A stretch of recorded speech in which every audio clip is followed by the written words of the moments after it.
क्या हुआ आंटी? लगता है आपकी तबीयत ठीक नहीं है। मेरी बेटी स्नेहा ने दौड़कर हमारे पड़ोस वाले घर की मिसेज चौधरी को गिरने से बचाने के लिए पकड़ते हुए कहा। वे अस्वस्थ सी लग रही थी और शायद सिर चकराने के कारण वे असंतुलित होकर गिरने वाली थी। मिसेज चौधरी कुछ बोलती इससे पहले कि बेटी ने कहा, आंटी आपको तो तेज बुखार है। चौधरी अंकल कहाँ हैं? इसलिए हम आपको अस्पताल ले जाकर डॉक्टर को दिखाते हैं। मिसेज चौधरी कुछ बोल न सकी। उन्होंने अपने घर की ओर इशारा किया। इतने में ही चौधरी जी स्नेहा की आवाज़ सुनते ही अपने घर से तेजी से दौड़ते हुए आए। उन्होंने घबराई हुई मुद्रा में पूछा, क्या हुआ? मैं तो तुम्हें इस चबूतरे पर बैठाकर गाड़ी निकालने गया था। स्नेहा बोली, अंकल आंटी को काफ़ी तेज बुखार है, इसी वजह से शायद इन्हें चक्कर आ गया और वह गिरने वाली थी कि मैंने इन्हें पकड़ लिया। इन्हें तुरंत डॉक्टर को दिखाना चाहिए। मैं पापा को बुलाती हूँ, हम अभी डॉक्टर के पास चलते हैं। स्नेहा ने आवाज़ देकर मुझे बुलाया। बाहर आने पर मैं सारी स्थिति की जानकारी हुई। मैंने स्नेहा की हमारे अपने से ही पानी की बोतल गिलास ग्लूकोज लाकर मिसेज चौधरी को पिलाने को कहा। मैंने चौधरी जी से कहा, जब तक पानी लेकर आती है और मैं गाड़ी निकालता हूँ तब तक आप भाभी जी का ध्यान रखिए। मैंने गाड़ी निकाली। चौधरी जी और स्नेहा मिसेज चौधरी को बीच में बैठाकर सहारा देते हुए पीछे वाली सीट पर बैठे। हम चारों गाड़ी से अस्पताल के आपातकालीन विभाग में पहुँचे। डॉक्टर ने मिसेज चौधरी का चेकअप किया और उन्हें स्वास्थ्य संबंधी सब और क्या समस्या है इसकी जानकारी दी। इसके पश्चात उनके उपचार में उनको कुछ इंजेक्शन देकर इंट्रावेशन ग्लूकोज देने के लिए बोतल चढ़ाने की प्रक्रिया शुरू कर दी गई। डॉक्टर के अनुसार मिसेस चौधरी को डिहाइड्रेशन हो गया था, इसलिए रिहाइड्रेशन के लिए चिकित्सकीय देखरेख में उन्हें अस्पताल में रोकना अनिवार्य था। डॉक्टर के अनुसार उन्हें पहले ही आ जाना चाहिए था। कभी कभी देरी होना घातक हो जाता है। डॉक्टर ने उन्हें आपातकालीन विभाग से वार्ड में भेजने के साथ ही आवश्यक दवाइयाँ लेकर आने को कहा। मैंने चौधरी जी से और कहा, स्नेहा उनके साथ वार्ड में चलने को कहा और स्वयं दवाइयाँ लेने के लिए मेडिकल स्टोर चला गया। डॉक्टर के द्वारा लिखी गई सभी दवाइयाँ मैं मेडिकल स्टोर से लेकर आ गया। स्नेहा मिसेज चौधरी के बेड के पास स्टूल पर बैठ गई। स्टाफ नर्स के इशारे से मरीज के पास सिर्फ एक व्यक्ति को छोड़कर बाकी लोगों को बाहर जाकर बैठने को कहा ताकि वार्ड में भीड़ भाड़ ना हो। चौधरी साहब हमारे पड़ोसी थे। उनको और उनकी पत्नी को अपनी अमीरी पर बड़ा ही गर्व था। हमारे साथ वाले परिवारों में से बातचीत करने में अपमान समझते थे। बातचीत और व्यवहार से प्रायः वे लोग यही प्रदर्शित करते थे कि उनके पास सब कुछ है और उन्हें कभी भी किसी की मदद की आवश्यकता नहीं पड़ेगी।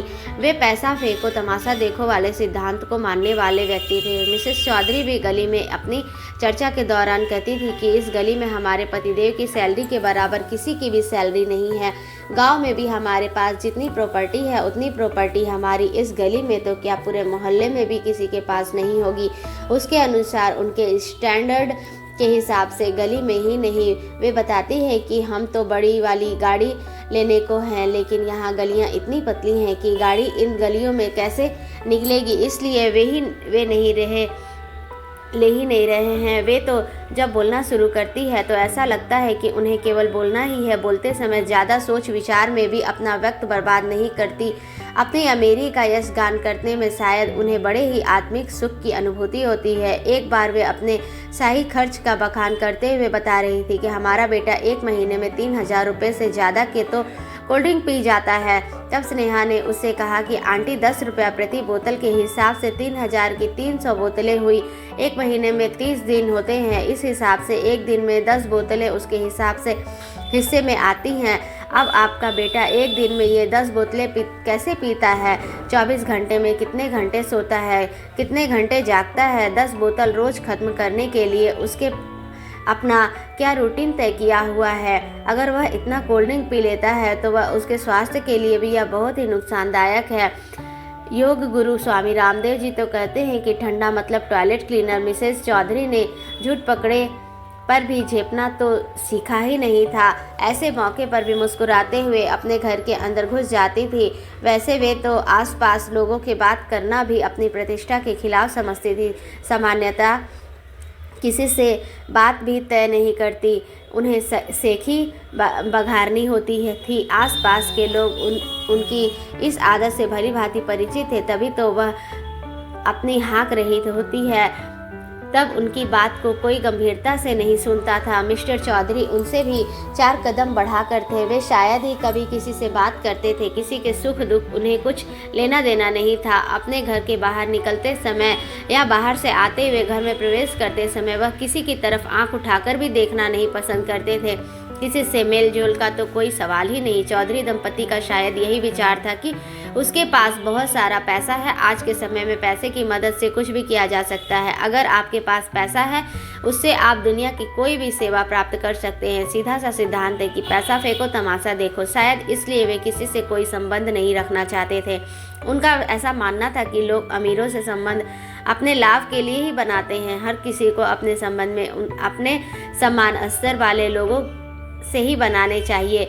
उनके पास पैसा चाहे कितना भी हो, लेकिन वे रिक्शे वाले से, सब्जी वाले से, फल वाले से या अन्य किसी से भी सेवा लेते, उसे 2-4 रुपए के लिए भी लंबी बहस करने का उत्तर आते थे। और इस बहस में वह अपनी अमीरी को बढ़ा चढ़ाकर वर्णन करके पूरे मोहल्ले को जानकारी करवा देते कि बहस करते करते वे गाली गलौज और झगड़े पर उतर आते थे। और इस क्रम में एक नहीं बल्कि अनेक बार उनकी पिटाई भी हो चुकी थी। मोहल्ले का कोई भी आदमी उनके झगड़े के बीच कोई समझौते की बात या उनका पक्ष लेने की जहमत नहीं उठाता था, तथा उनके व्यवहार में सभी लोग भली भांति परिचित हो चुके थे। अपने बच्चे के साथ ही उनके संबंध मधुर नहीं थे। बेटी शादी के बाद दूसरे शहर अपने ससुराल चली गई और उसका इकलौता बेटा शहर में कहीं दूर किराए पर रहता था। बच्चे केवल त्योहार आदि में आते जाते थे। शायद उन्हें अकेले रहने में ही ज़्यादा शांति और संतुष्टि का अनुभव होता था। जब बच्चे साथ रहते थे तो बच्चों को डांटने फटकारने और उनकी आवाज़ अक्सर सुनाई देती रहती थी। बच्चों के जाने के बाद उनके घर पे काम करने के लिए जो बाई आती है, उससे काम में मीन मेख निकालना उनकी आदत थी। अक्सर वे उसे डांटने के बहाने ही अपनी अमीरी का यशगान, उसकी संतुष्टि का अनुभव करते थे, क्योंकि लोगों से उसकी बातचीत न के बराबर होती थी और आसपास के लोगों को उन्हें अपनी यशगान का गाने का सामान्यतः अवसर ही प्राप्त नहीं होता था। इमरजेंसी के बाहर मेरे साथ बैठे हुए चौधरी साहब आज बेहद गंभीर और गमगीन लग रहे थे। शायद उनको आत्मग्लानि का अनुभव हो रहा था। उनके चेहरे की भावना से स्पष्ट था कि वे बेहद परेशान थे। उनके कंधे पर मैंने ज्यों ही हाथ रखा तो वे फफक कर रो पड़े। मैंने उन्हें धैर्य बांधते हुए कहा कि चौधरी साहब, आप बिल्कुल चिंता ना करें, हम सब तन मन धन सहित आपके साथ हैं। आपको किसी भी प्रकार की चिंता करने की आवश्यकता नहीं है।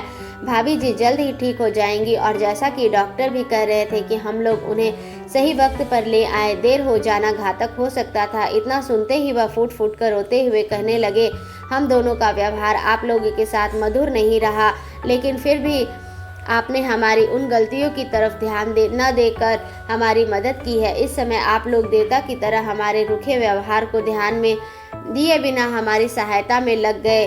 हम आपके आजीवन शुक्रगुजार रहेंगे। मैंने सांत्वना देते हुए उनसे कहा, आप नाहक ही अपराध बोध लिए बैठे हैं। हम लोग तो ऐसा कभी नहीं सोचते। आजकल सभी का समय बहुत ही कीमती है। हर आदमी अपने काम में व्यस्त है। आखिर हम एक दूसरे के पड़ोसी हैं। हमारा आपका सबसे निकट का संबंध है। हमारे पड़ोसी एक दूसरे से सुख दुख में जितनी जल्दी भागीदारी निभा सकते हैं, इतना जल्दी कोई दूसरा नहीं निभा सकता। हमारा या आपका कोई निकट संबंधी जब जानेगा तभी तो आ पाएगा, और जानने के बाद भी उसे हमारे पास कितना समय लगेगा यह भी परिस्थितियों पर ही निर्भर करता है। आज हमारी समझ में आ चुका है कि आदमी का काम आदमी ही आता है। अगर इस समय आप लोगों ने मदद न की होती तो मैं अकेले इसे कैसे लाता, और अगर देर हो जाती तो न जाने क्या हो जाता। इंसान की जान अमूल्य होती है, इसकी पैर से तुलना नहीं की जा सकती। मानवीय मूल्यों को कभी भी पैसों से तुलना नहीं की जा सकती। चौधरी जी के मन से पश्चाताप की ज्वाला शांत ही नहीं हो रही थी। मैंने उन्हें इस विषय में पूरी तरह निश्चिंत और शांतिपूर्वक धैर्य धारण कर पूरा ध्यान भाभी जी के स्वास्थ्य की ओर लगाने के लिए कहा। जब मैंने उससे यह जानने की कोशिश की कि इतनी गंभीरता समस्या अचानक तो नहीं आ सकती, तबीयत कई दिनों से खराब रही होगी। तब उन्होंने बताया कि पिछले 1 हफ्ते से इसे काम वाली बाई को डांट कर भगा दिया। तबीयत खराब होने के बावजूद यह काम करती रही। मेरे पास भी इसे डॉक्टर को दिखाने का समय नहीं था। आजकल बेटे से बातचीत बंद है, इसलिए इसे भी खबर नहीं कि गई। पिछले 3-4 दिन में ग्लूकोज लूज मोशन आ रहे थे। कल सुबह से हल्का और बाद में बुखार हो गया। शाम को भी तबीयत खराब लग रही थी, पर बहुत ज़्यादा नहीं। रात में करीब 2 बजे तबीयत कुछ ज़्यादा खराब होने लगी थी, इसलिए इतनी रात में ले जाना संभव नहीं लगा। सवेरे तक तो हाल हुआ, उसके हिसाब से इसे मैं अकेले कैसे लाता। स्नेहा ने जिस समय उसे पकड़ा, उस समय की हालत को देखकर तो मेरे हाथ पांव ही फूल गए थे। आज मैं यह जान चुका हूँ कि सच्ची दौलत आपसे सहयोग संबंध ही है, बाकी ये धन संपत्ति सब गौण है।